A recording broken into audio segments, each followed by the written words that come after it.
Hello, everyone. We're going to get started in just a minute.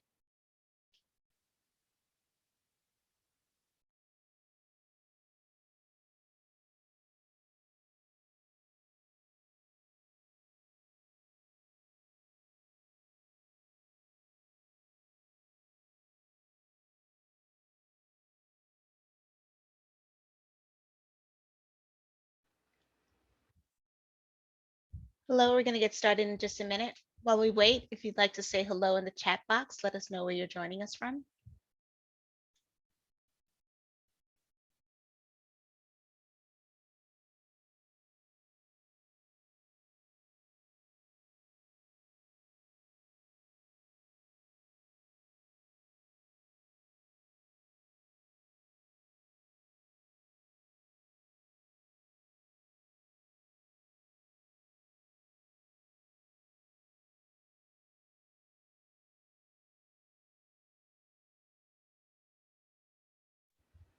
Hello, everyone. We're saying hello in the chat box right now. We're going to get started in just a minute.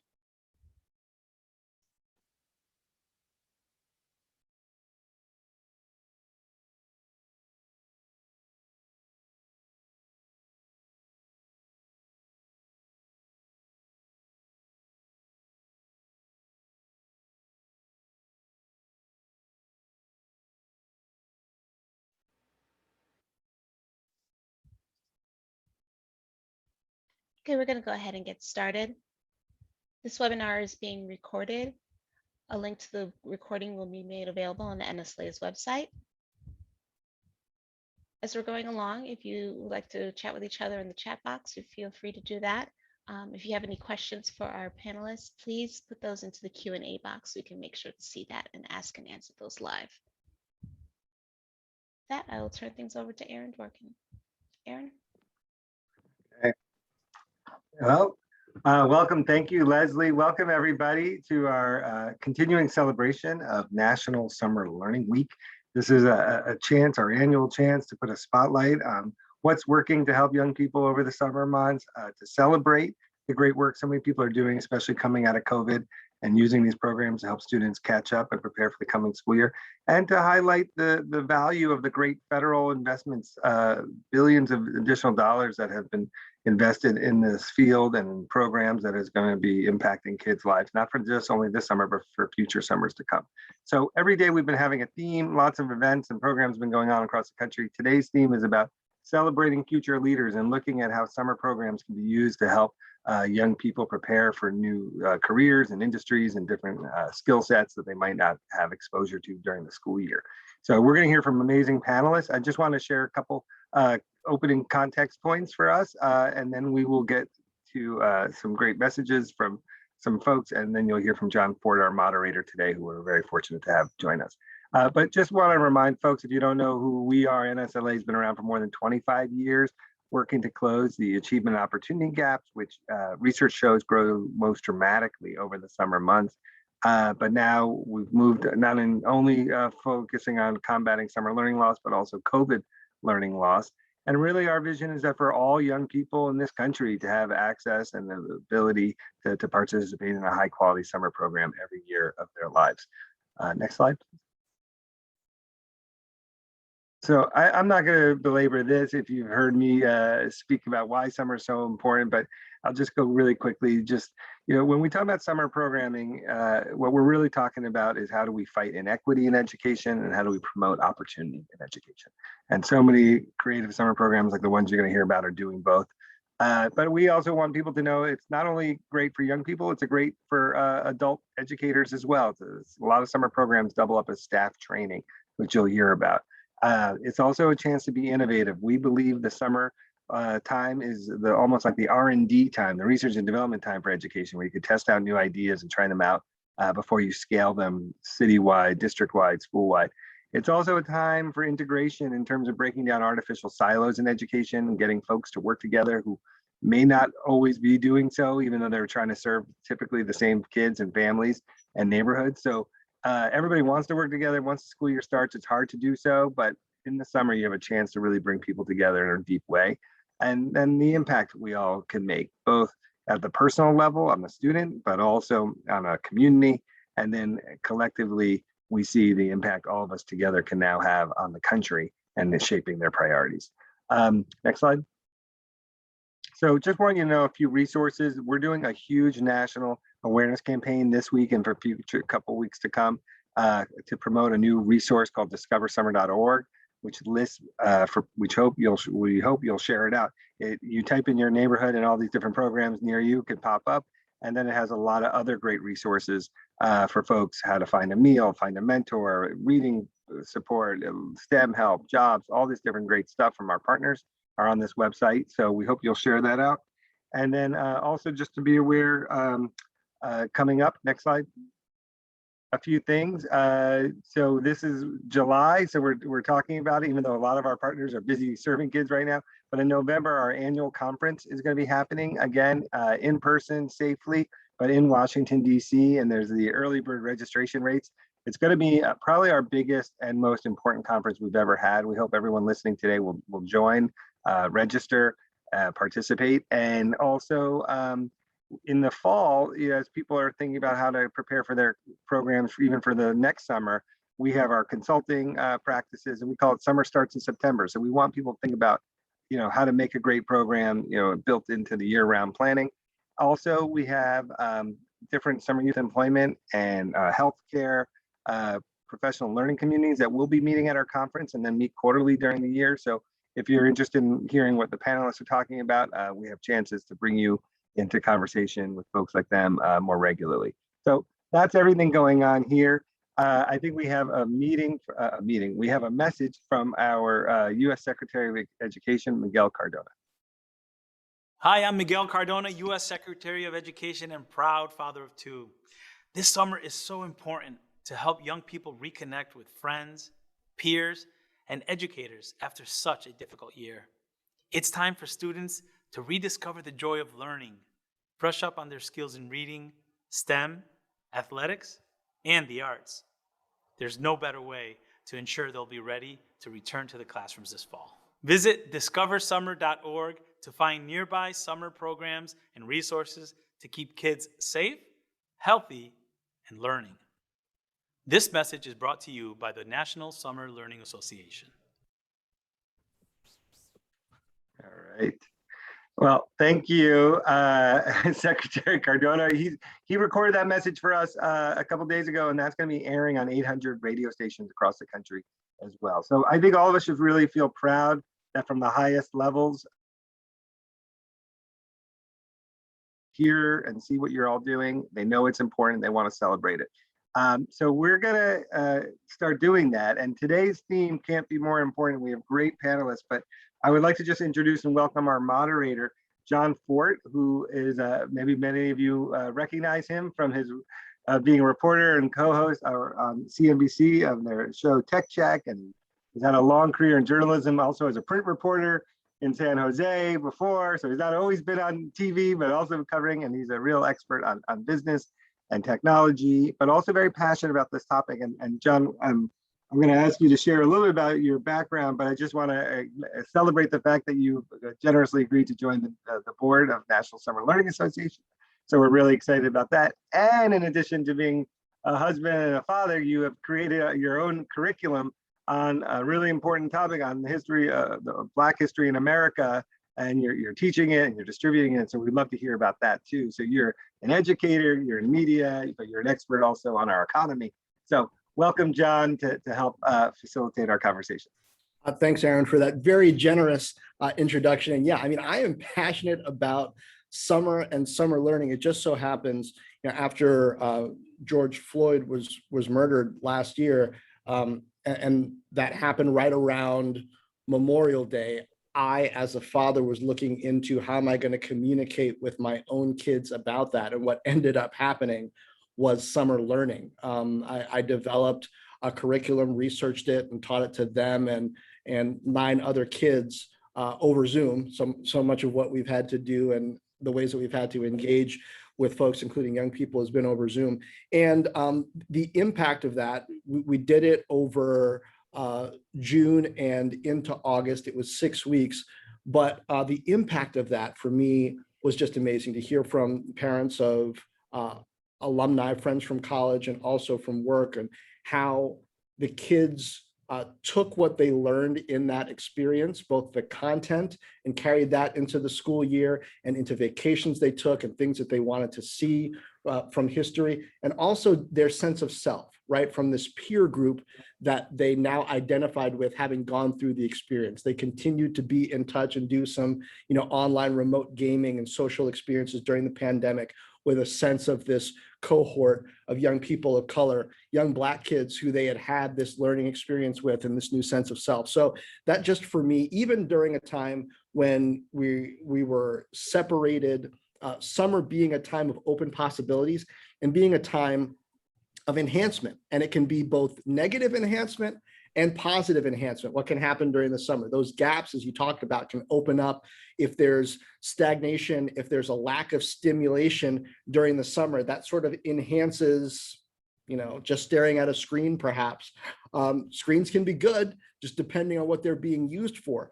And so, yeah, I'm passionate about this also because particularly during high school, I had learning experiences that led me to pursue the career and the interests that I have, Aaron. And thank you, John, for sharing that. And we should put in a link to the course in here in the chat as well, so people know about it. But can you just share, a couple? We'll take a couple minutes just so people get to hear from you a little bit more. Some of those experiences you had that you said like opened up your eyes to what's possible with journalism, and some of the other experiences. Yeah, so just quickly, now what do I do? For the past 20 plus years, for most of the past 20 plus years, I focused on technology and business, first as a print reporter for newspapers, then for magazines, finally at Fortune magazine, and then here at CNBC, where I started as a correspondent based out in Silicon Valley, and I'm now an anchor based in the New York area. And so you've got business, you've got technology, you've got communication, both written and spoken in there. And when I was a freshman in high school, summer after that, I went to Purdue University for a summer program where it was a cohort of Black students in that age band looking at engineering as a career possibility in an area of study. And that was great. I figured out pretty soon after that I wasn't going to be an engineer, but it was a great group and I was interested in technology and engineering. The summer after that, it was a writing and thinking workshop at Simon's Rock College of Bard in Great Barrington, Massachusetts. And that, communication really sparked something in me. This is what I want to do, I figured out around writing and communication, and just also the social aspect of being on a college campus. The Purdue thing had been 2 weeks. This was 3 weeks. That was powerful. Summer after that was Howard University journalism workshop. So I was like inching closer and closer, right? So I got to spend a couple of weeks on Howard's campus. I'm from DC, so it wasn't far from home. But again, it was in that setting where we got to develop, socially and in the topic at hand.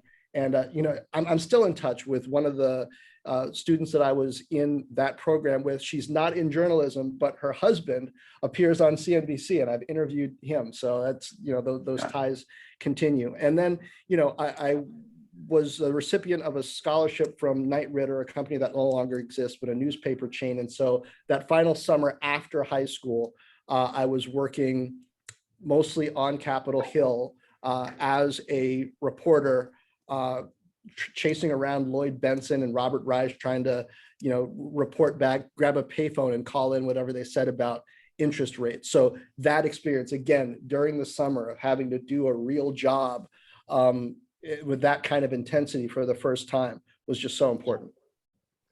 Well, thank you. And I think we're going to hear from some great partners and even a student who's in kind of similar programs as many industries are trying to diversify who works in their industries and also who leads their industries by investing in summer programs. So I would just love it if you could just share one last thing before we go and you can introduce the rest of the panel. But just what are you seeing on that? I know there's a lot of efforts across business and across different sectors where people are at least talking about this. What are you seeing? Is anything working? Is anything really happening? Or what's your take? Well, I think now, first of all, is a major period of investment. Aaron, you were talking about it from the government perspective and the dollars that are flowing toward this that we hope continue to flow toward it. But I think from the corporate perspective, partly with interest rates being low and a lot of companies having done well, they're looking to invest in the future in so many ways. And so now is a time to really think about that. They're looking to bring in young talent and develop it. But even big companies don't have all of that process figured out. I talked to CEOs and CHROs, chief human resource officers, chief people officers at the beginning of the pandemic about the ways that they were adjusting their programs to deal with the reality of being separate. And they had to learn a lot during that period about even how to do that. They're going to carry some of that through into the future, but it really is, it continues to be both summer and these difficult periods an accelerant. For good things and for bad things. And so it's so important to try to get the best learning so that during these periods of time, whether it's summer or other periods where we have to be creative and to plan, we could accelerate in the right direction. And that's what I hope this panel helps everybody to do. Absolutely. So thank you, John. So I'm going to say, I'll just reemphasize, I appreciate the theme here of what a high return on investment, high ROI time summer is to help people learn about careers and then propel into those careers. So I'll turn it to you to introduce our great panel and learn from them as well. Thanks, John. All right. Thanks, Aaron. And panel, come on down. I will introduce you. Shreya Milena Sanan is Chief Program Officer at the Partnership for After School Education. Kristen Zukowski is Director at the National Institute of Health of High Step Health Care Program. And Jonathan Hogue is Program Director and Congressional Liaison for College to Congress. Which is quite literal because we've also got Elaine Ansa, a college intern for College to Congress, who's outside Congress, I believe. And because everything kind of starts with students and what we're doing, I'm going to start with our intern as we kick this conversation off, Elaine, because you have sort of the position, the on the ground experience that we're hoping to represent for so many other kids. What has, as someone who's starting career, who's working right now, what has summer meant for you, especially coming out of, we hope, this pandemic time period? What have you been able to accelerate or focus on? Yeah, so summertime, definitely, I think you guys touched on it before, and I saw someone leave a comment in the chat. Summertime is definitely opportunity time. And that's kind of been true, at least for me, since high school. Every single summer is a lot of downtime. I particularly don't enjoy downtime. I like being busy. So being in these different programs that really, reinforce what I'm already interested in, support me, check in on me as a person, and make sure that I'm doing good. I think College to Congress does a really good job of that. And then also literally every single thing that I'm interested in, they're there to support and really be like a bridge between where I want to go and where I am. And then it's kind of just up to me to do the work in the middle. And I'm sorry, I forgot the second part of the question that you asked. Yeah, second part of the question doesn't matter. Just what else do you want to say about what your experience has been during this period? And maybe what would you say to other people who are trying to give young people the sorts of experiences that you've had that have been valuable? Yeah, so I definitely think this internship experience in particular has really shown me how important it is, like with different career fields as a student. If you're not entirely interested in what field you want to pursue, using your internship as that opportunity to try as many different areas as you can. At least for me, working in Senator Kuhn's office, I've been able to try comms and try the econ team, try the health and ed and different things like that. And then I think before I'm fully ready to dive in, I'll have a clear understanding of what exactly I do want to do, because I don't yet. But I'm more confident moving forward and exploring my career opportunities. And things I would say to students that are looking to do summer programs, definitely putting your, interests out there to your programs, because there are people I found in DC, a lot of people really do want to help and really want to pull other people up as they climb up. So I think using other people as a resource, definitely. And then College to Congress specifically, I definitely know without the financial assistance provided by this program that there's no way I would have been able to afford working 40 hours unpaid, living in Washington, D.C. And College to Congress, you know, in addition to financial assistance, emotional assistance, real help, they also provide, you know, training, resources, professional development throughout my entire internship. So Okay, Jonathan, so take a quick victory lap here, because this is the kind of outcome that every program wants, but those outcomes in times like this can be hard to get. What does this represent that's working within the program? What are you working on? What sort of gaps and difficulties perhaps showed up during this time that others might benefit from knowing even a successful program struggle with? Yes, and first of all, we are happy to have students like Elaine who are just bringing our mission to life. And I think she is just the best example of what we're all trying to do. We're trying to just uplift more students. We're trying to diversify different pools and to think about how can learning, also the idea of learning, be diversified and to reach more people. Thinking about just the successes that our organization has had and then how we've tried to overcome certain gaps and just certain stressors that have come about even pre-pandemic wise. And I think the pandemic, many of us on this call will probably say that it just exacerbated current issues that we see out there. But one thing that College to Congress found a lot last year was just accessibility.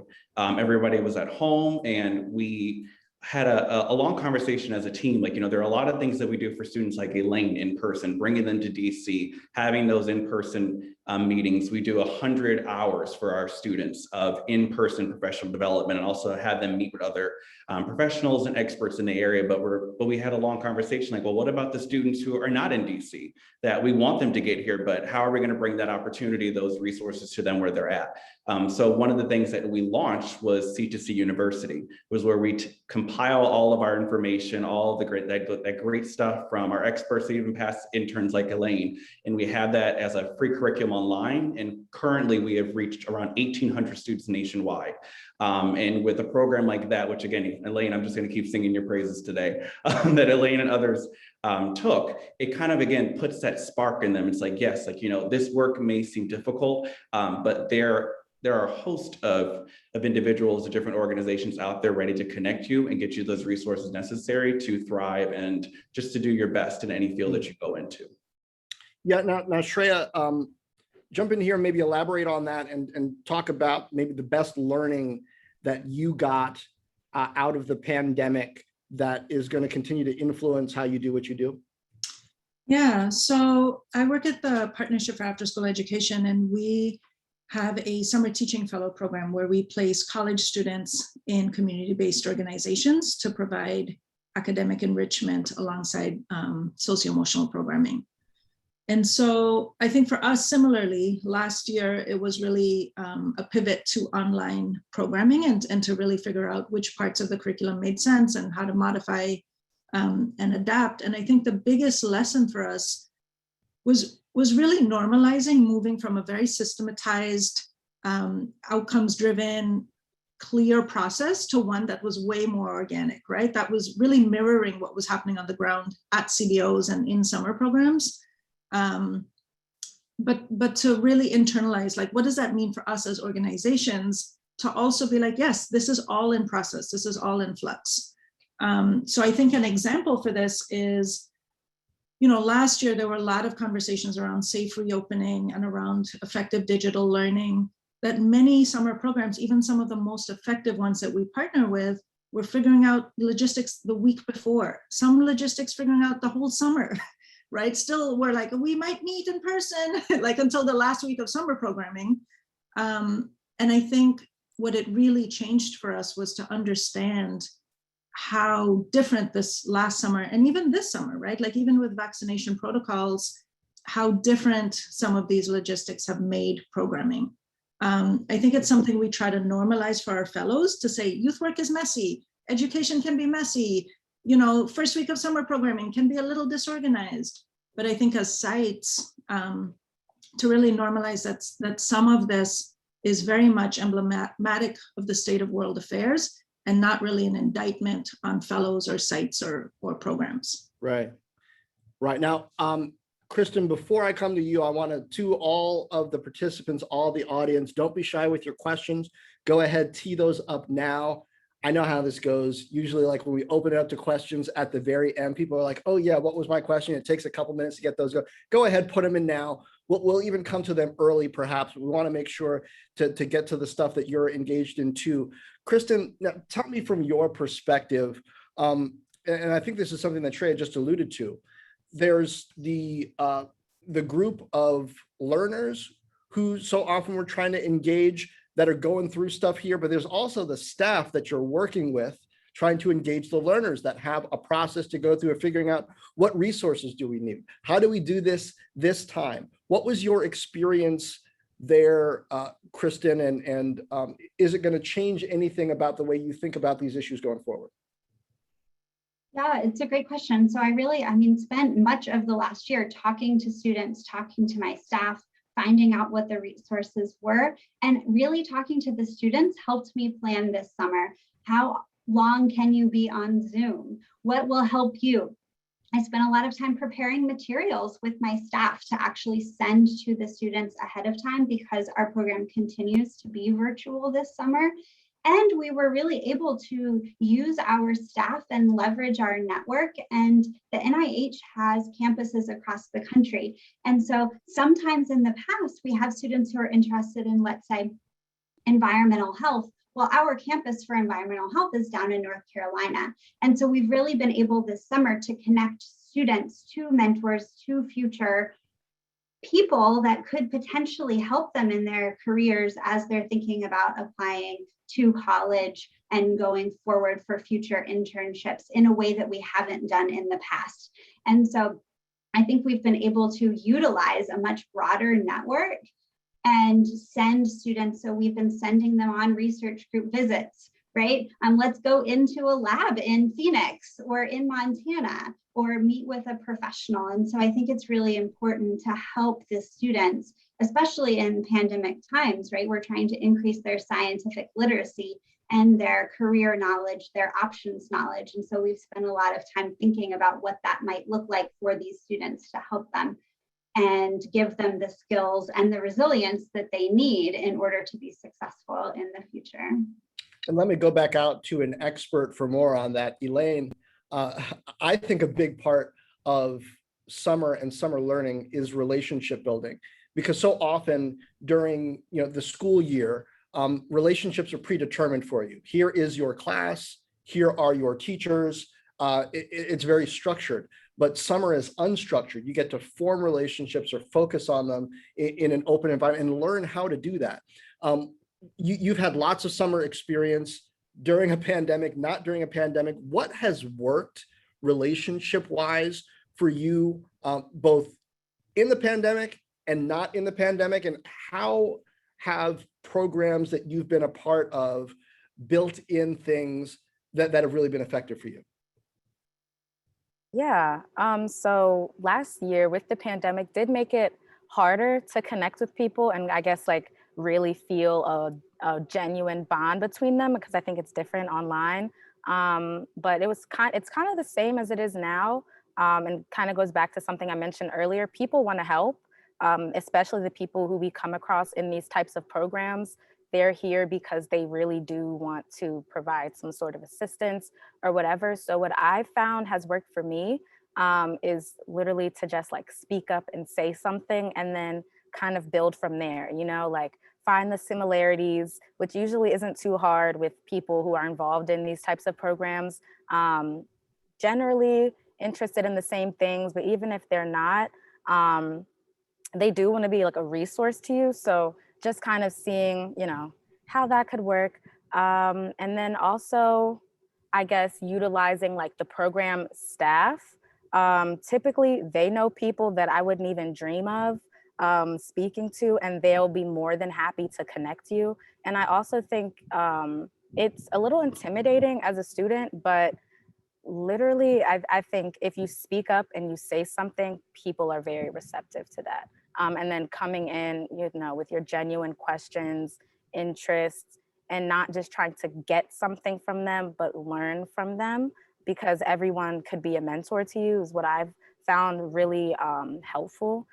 Thinking in that mindset that everyone I come across can be my mentor in some way or form, even if it's only for a 30-minute coffee, or I only saw you the one day at our C2C boot camp, but I did pick up something from our conversation that I can then take forward with me in my experience in my internship, future jobs, if I decide to go back to school, what have you. So yeah. I don't know. I think you're ready for the Senate now. Let me know when you're running. I love those insights. Shreya, when we're talking about those connections, those relationships, the ways of communicating that enhance the process, both for staff and for the learners, what have you found, either tools wise, that works? What have you heard about to really get and keep everybody on the same page? Yeah, so I think historically we've always tried to cultivate very intentionally some of these networking opportunities. So for teaching fellows, we have first had them kind of practice a little bit with paid staff, then really encourage them to create informational interviews at their sites, have them network at cocktail receptions with board members and funders. In the pandemic, I think one thing that we realized is what was also really missing was a sense of community in such an isolating time. And so what we decided to do last year and are also doing this year is, instead of placing fellows individually at sites, is placing them in a small cohort, so that at least there's a pair, if not 3 people at one site. It does mean we're serving fewer sites, but I think what we've really learned is that for fellows, it's very helpful to have a little bit of a cohort experience, both with someone who can understand what's happening at the site level, and then very intentionally building the cohort with the fellows themselves. And so we've done that for fellows, and then also tried to create some opportunities for the sites, because as I mentioned, I think last summer and this summer have been, pretty uncharted territory for a lot of summer programs. And I think even site supervisors have welcomed a space to kind of talk amongst their peers about how folks are handling logistics and navigating some of that. Great. Well, we got our first question in. So rather than wait for official Q&A time, I'm just going to take them as they come. And I'm not sure which one of you, Shreya, Jonathan, Kristen, is going to feel most passionate about this. I'm just going to throw it out there. Let me know. This is from Robin Strange. She asks, this is the first year that my school is offering out of school time programming. This will take place during the school year as well as during the summer break. We are in a rural area in Indiana, literally surrounded by corn and bean fields. We're also a low income school community. I want to create an amazing program for our kiddos. What online sources would I be able to use in our out of school time program? Any thoughts on online sources for out of school time, kind of asynchronous? I can jump in here a little bit and talk a little bit about STEM online resources. So there are many. So there are lots of Meet Scientist resources, lots of YouTube experiments you could do. I think a cornfield is a great place to let the students start working on their STEM skills, their engineering, their problem solving. And some of those can be really without a lot of money and without a lot of expertise. So that's one thing I would definitely encourage you to do, and connecting with mentors, connecting with local businesses that can help you with the STEM resources. And many scientists are more than happy to come. Local college students, I also encourage my students to go and volunteer and give back in the community. And so I would encourage you to reach out to your local high school, to the high school programs, and same thing for college, to ask students if they want to come and join you and do science experiments.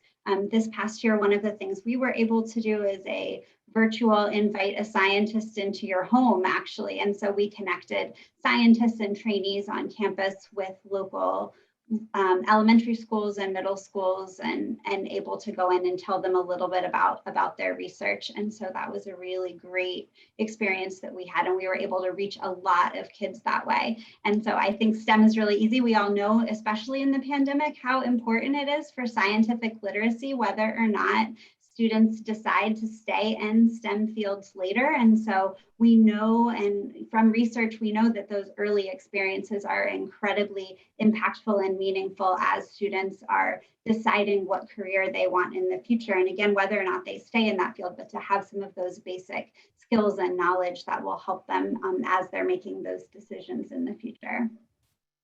Great. I would also really recommend connecting with other after-school agencies. And so at the Partnership for After School Education, you can definitely look at our website and even email us directly to be put in touch with other organizations, because I think there's so much best practice that you can learn from other sites, whether they're the most experienced or just started last year, to learn from your colleagues. And one final thing I'll add, along with working with College of Congress, I'm also a full-time educator. So I've been in the classroom now for 5 years, primarily in secondary education. And I think the best thing to start off with, like even before reaching out to folks and asking those questions on your end, is just, I think Kristen said it earlier, like even just fielding some questions from your students, like what do you want to learn? Where are there gaps currently in the curriculum, things that you all are interested in?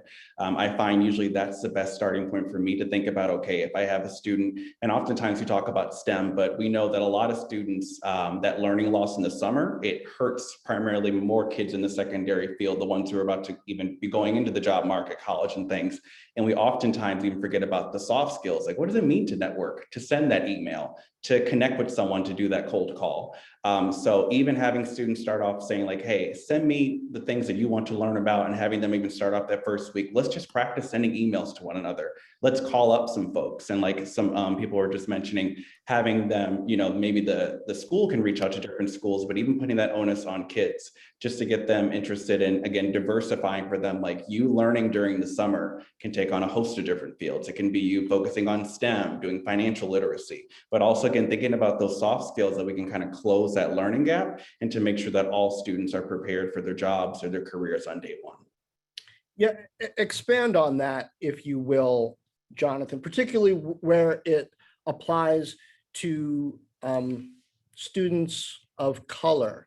I remember I mentioned that experience after sophomore year in high school where I went to this writing camp, and it was in Great Barrington, Massachusetts. I was in the DC area, you know, in the writing and thinking workshop. There were 2 Black males. I was one of them.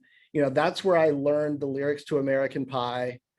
That's where I got an appreciation for Cat Stevens, and you know, got introduced to Monty Python. You might think this is useless knowledge, but you know, in the cohort of students who I was in honors classes with and eventually went to college, this is social currency. So that has value too. For students of color in particular, both how do we enhance the programs themselves and the content, but also are there cultural, relational, soft skills, things like you were touching on, that there are opportunities to enhance? Yes, and everything you just said, that social currency, that's a great term for us to be thinking about, because that's something I even joke about with students. Like I remember being at my university and I was the only person of color in an honors program that I did, and just understanding how to navigate those different fields. It's something that I oftentimes will hear other professionals of color say, I didn't realize it till I got there, and I just kind of had to learn on my own. So when we're thinking about, you know, trying to fix those curriculum gaps or to find different ways to reach primarily students of color, it's first looking at the curriculum and asking ourselves, like, where are there ways that we already see the gaps from our own experiences that we can not only try to fix them ourselves, but I think oftentimes we forget to rely on the greater community. So it takes a village to raise a kid. It sometimes takes us, you know, a village to look at something and try to like workshop those issues and workshop those problems. Also thinking about how are we connecting, especially students of color, to larger networks or, you know, more people that may not be in their current community now. So we know that primarily if we're thinking about a student that has never left their hometown, that hasn't heard of certain areas or like certain fields, and when they go into those conversations, like what in the world is Monty Python? What is this song? Like you're mentioning this region, I never heard of that. Getting them connected with those different people and allowing them to see that learning means that you're taking it at your own pace and you're going to learn things in different mediums and different ways from different people. That is something that oftentimes I tell my students, that my job as an educator to expose you to numerous perspectives, numerous ideas, so that when you're in that job, when you're out on that university campus, that you're not afraid or you're not uncomfortable to engage different communities, but engage different ideas, because you kind of have that schema that you're developing at a younger age. And it's also, you know, the job for organizations to model that learning for kids as well, or for students, for all backgrounds, but especially our students of color, so that they have those models and those people to look up to and to replicate that in their own lives. Elaine, I just mentioned a bunch of old songs and a movie as touchstones, but is that concept still relevant? Have you found that your experiences during the summer have brought you soft skills or a cultural understanding that has given you a different perspective from your peers? Yeah, for sure. I don't know exactly what you were talking about, but I've Nor heard should of you. American Pie before. So I'm assuming that, yeah, it's still kind of the same. Coming, I guess, from a different background than my peers that are also interning in the Senate building. They watch shows and listen to music groups that I'm not too familiar with, and I'm sure vice versa. But I don't really think that should be something that kind of closes off, you know, like a relationship from forming or being cool with each other in the office. Like, I love the interns in my office, even though we don't always get each other's jokes. I think there's still like a camaraderie between us. So I would say, being in College to Congress, they also have like encouraged us to work on those soft skills, networking, sending, you know, emails, and just blind calling people. I'm way more comfortable with doing that now, and just kind of talking to people kind of like we're doing right now. So yeah, I think the program definitely helped with that. As far as, I'm sorry, I kind of just forgot the second part of the question. No, I think you answered it all. And Kristen, I would ask you, does this come up with, you know, at NIH with the programs that you deal with? Yeah, absolutely. So I guess I can back up a little bit to how our program started. And so what we found from data is that the majority of interns that came to the NIH were from the 4 schools that were in Bethesda. And so the reason that we started our program was really to diversify the NIH and diversify the future STEM fields. And what we found is that students can be very intimidated. I'm sure, just like Congress and like Elaine was talking about, they hear the National Institutes of Health and think, that's not for me. I could never get an internship there. And so for us, we've really found, and what I have heard from my students over and over again, that it's really been a teacher, it's really been a mentor who has somehow learned about High Step, that has connected them with that program and really encouraged them to apply. And so for me, it's going out, making connections in schools. That's been a lot easier virtually, being able to go into schools and say, we do want you. And then when they get there, as you all were talking about a little bit with building community and networking, the cohort model is so important for what we do. And many of our students are first generation, many from immigrant families. And so we spend time talking about imposter fears and resilience, and maybe not feeling like you belong, but that you do belong. And the other thing that's been so important about this is putting people in front of them that look like them and have been in their shoes. And so we spend a lot of time really connecting them with mentors who can tell their story. And so that's also been a little bit easier Kristen, virtually. Can you address that when it comes to young women, particularly because we're talking about STEM, because it's NIH, and because outside in traditional structures and times, so often girls and young women don't get the level or perhaps type of encouragement and representation in STEM that would be useful. Are there ways to do that in the summer that you found particularly effective? I think it's giving them mentors and connecting them with people. And again, so they've heard, I come with students who only really know they want to be a nurse. That's great. Nurses are fantastic, but helping them to see, you can go get a PhD, you can get an MD PhD. You can do public health, you can do epidemiology. The other thing in STEM that is so vitally important right now is big data. And so what we've done this summer too is we've started teaching them all to code a little bit, enough so they have an idea, because that's really the future of STEM.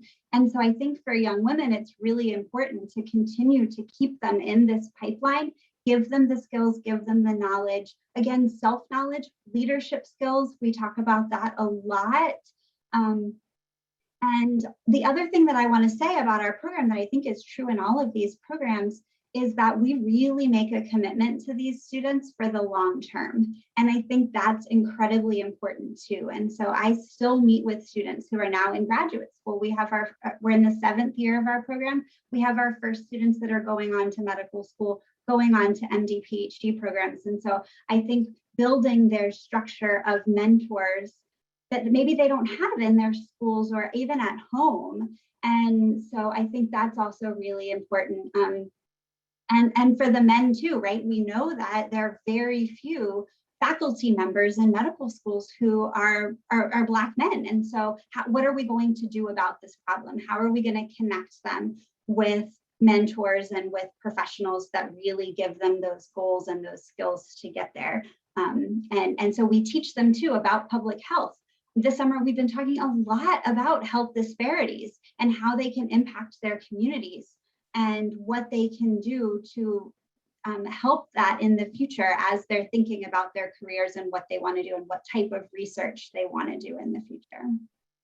Great. And just to note, we've been in unofficial Q&A period for a while now, but now we're in the official Q&A period. So feel free to keep those questions flowing into the Q&A. As I see them, I will call them up. But meanwhile, I'm used to asking questions, so I'll keep doing it. Shreya, during this period, there's been an opportunity, maybe a necessity, to expand a program's communication, an organization's communication to more stakeholders, people in the community that can help, whether that's for funding or mentorship or just other types of support.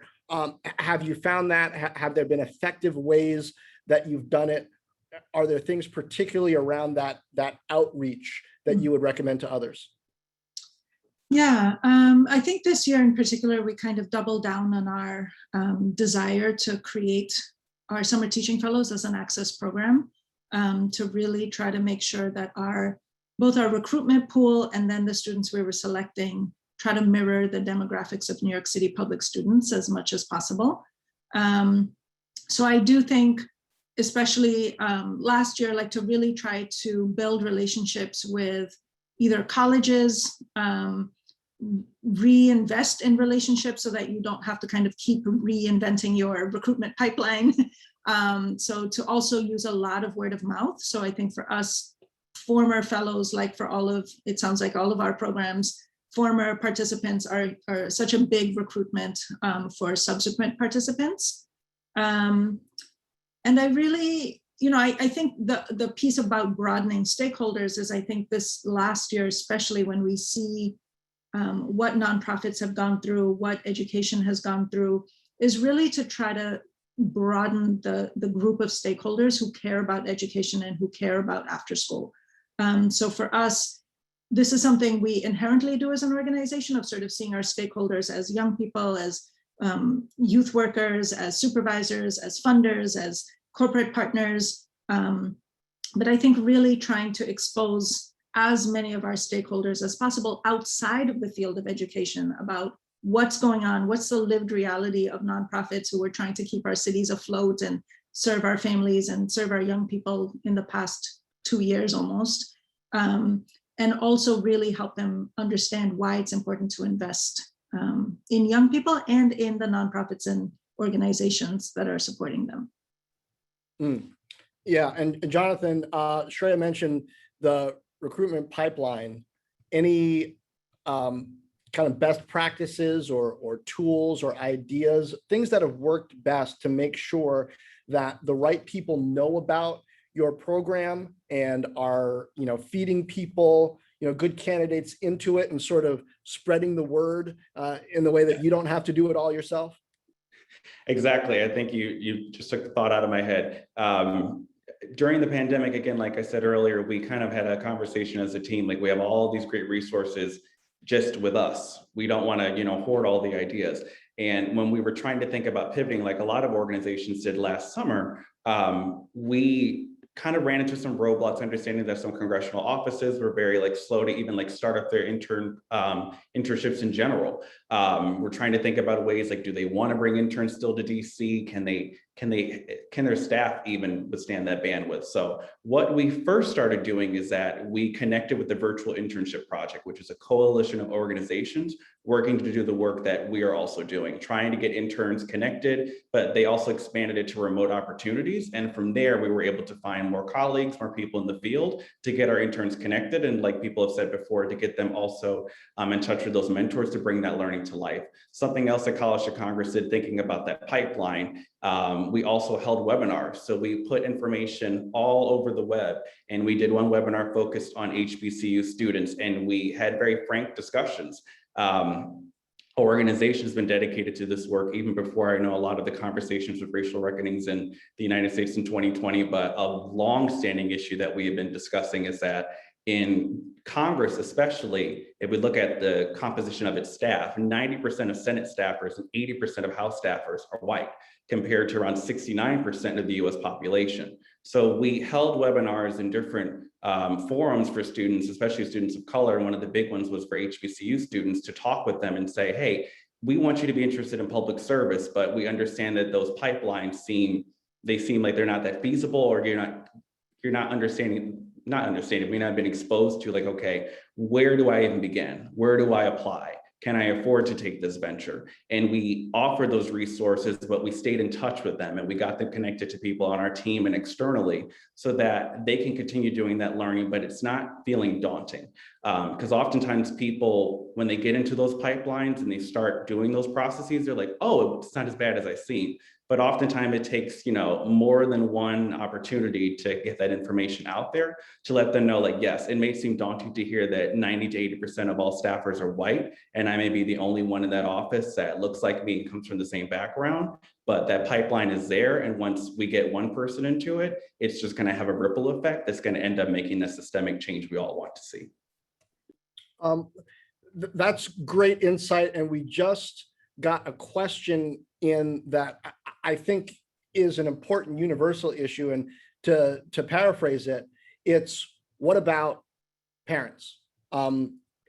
Sometimes parents can use some help themselves in understanding how these systems work, maybe even professional development, but also just helping the student, the learner along in this process. How do you do it? What are the best things that have worked for you? Anybody? I know during the pandemic, when everything was transitioning to virtual learning, and I would have parents call I have no idea what Google Classroom is. I just finally realized what new math is. And they're like, I'm having a difficult time learning all these different things. Oftentimes I found that was successful was just starting with students. So maybe carving out some time in the classroom when you're working with young professionals, again, holding those webinars saying hey, you may be confused in these things. And we know that when you're going home and when you're talking with your families, they may also be confused too. Here's some resources to get you started. It could be a video walking through something. It could be a one-pager giving them details. And another thing, it's thinking about those barriers that oftentimes are looked over. Is the work being translated to different languages? What are the ways that you're getting that out there? Sometimes we still need to have things that are printed. They may not have access to internet at home or computers, et cetera. And then from there, again, doing constant touch points. So I would often ask my students hey, I know that you're online. How's your mom doing? How's dad, grandma, grandpa that you're working with? Can I call them up? Can I have a translator on the phone with me as well to kind of walk through those things? And we would also do webinars. And we also thought about if you're working a lot during the day, let's do something at night, holding something on the weekends, even in person when it was safe for us to do that. So that's one great way to engage parents, sometimes starting with the kids, giving those resources out in different ways, but then continuing those touch points, let them know there's a community there to support them, just like their students. I would also add that I think, just by virtue of necessity, a lot of organizations got much closer to parents during this time. Everything from helping families meet basic needs and tech and all of that. but also that I think there were a lot of professional organizations that really have many professional development opportunities that are actually open to all. So PACE for sure is open to really, we say any adult who is involved in the life of a young person. So that could be a board member, a youth worker, a parent. But I think that there are a lot of, especially when things are online, registration is, I think, much more democratic. And I think a lot of professional development opportunities are also open to parents if they're able to just know about them. Kristen, to come full circle, a quick closing thought. Goodness, that's challenging. I just say listen to the students, listen to the parents. If I've learned anything, it's that they're incredibly resilient. They want to make connections. They want to learn. They want to expand their horizons. They have big goals and big dreams. And so I think really just that relationship is so important. And that's why I love my job. I love talking to students 5 years down the road and seeing what they're doing and where they are. And I think that's really where we can impact these students. I'll go there. All right. Well, Kristen, Shreya, Jonathan, thank you. A special thank you, Elaine Ansa, who can't wait to see what you do. Hey, broadcasting. If you're interested in that with your clarity of communication, drop me an email. I'm sure there are people who know how to reach me, and you clearly have gotten the networking thing down where you can figure that out. Aaron? Thank you, John. Thank you to all our great panelists. It was really inspiring. Such an important piece of all our work. And I think we all can recognize nobody makes it to a successful place in life all by themselves. And also when we as adults look back on how we got to where we are, it all makes sense. But if you're a younger person looking forward 20 years, it's very unclear how to get to where John Fort is or Shreya is or Kristen or Jonathan. So I think all our work is working together to kind of highlight those pathways and all those options. And Elaine, obviously you got a lot of folks here cheering for you, want to help you every step of the way. And also I know you'll pay it forward to other young people too who come after you. Listen, we tomorrow have one more webinar. It's going to be about literacy, and we have all these literacy experts and library experts across the country who are joining us. Liz McChesney, former chief librarian for Chicago Public Libraries, will be moderating. It's actually going to be great. It's going to be at 1 o'clock again. That will be our final day and theme for National Summer Learning Week. But again, together, all our work is so important. We all do better when we do work together, and when some of us we don't have all the answers by ourselves, but collectively we get pretty close. So this is what our country needs, what our young people need. So thank you for being partners with NSLA. We hope to see you in person at our national conference in November, but we'll be around to work with you and help you reach more young people through your programs every step of the way. Thanks for everything you're doing, and we'll be in touch soon, everybody. Bye-bye.